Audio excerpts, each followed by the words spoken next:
રહ્યા છો સીએનસીસી Gujarat. Election commission ઉપર ઘણા બધા પ્રશ્નો ઉપસ્થિત થઈ ગયા છે। આ વખતનું ઇલેક્શન એટલું બધું વિરોધાભાસી રહ્યું છે કે હવે ઇલેક્શન કમિશન ઉપર પણ પ્રશ્નો થયા છે। લોકશાહી કઈ દિશા તરફ જઈ રહી છે તેનો કોઈ વિચાર નથી કરી રહ્યા। બધા પોતપોતાની મનમાની અને મનફાવે તેવું આચરણ કરી રહ્યા છે। કદાચ લાપરવાહીની પણ હદ હોય, કર્મચારીઓને માત્ર મફતના પૈસા લેવામાં જ રસ હોય તેવું લાગી રહ્યું છે।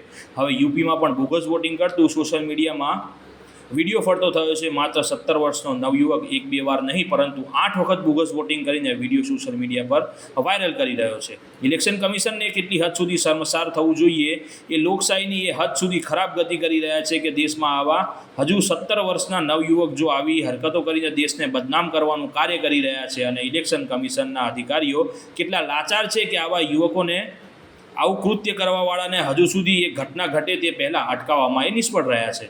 પોતાની કામગીરી બરાબર નથી થઈ રહી, તેથી કરીને આવા બે જવાબદાર વ્યક્તિઓ ખોટી રીતે બોગસ વોટિંગ કરીને રાજનૈતિક પાર્ટીઓ તેમજ દેશને અપમાનિત કરવાનું કાર્ય કરી રહ્યા છે। હજી જે યુવકના દાઢીના વાળ નથી આવ્યા તેવા નવયુવકે આવી ઘટનાને અંજામ આપી દીધો છે। તેની અટકાયત કર્યા બાદ તેમનું કહેવું હતું કે યુવક એક વૃદ્ધ વ્યક્તિનો સહાયક બનીને અંદર જાય છે અને ત્યારબાદ 8 વખત કમરનું બટન દબાવીને બોગસ વોટિંગ કરે છે। આ ઘટના ઘટ્યા બાદ તાત્કાલિક તેની અટકાયત તો કરવામાં આવે છે અને આગળની કાર્યવાહી કરવામાં આવે છે, પરંતુ ઇલેક્શન કમિશનને એની ખાસ તકેદારી રાખવી જોઈએ કે આવી ઘટનાઓ ઘટે તે પહેલાં જ આવા વ્યક્તિઓને ઝડપી પાડવા જોઈએ। અગાઉ પણ ગુજરાતમાં આવી ઘટના બની ગઈ અને ફરીથી વોટિંગ કરાવવું પડ્યું।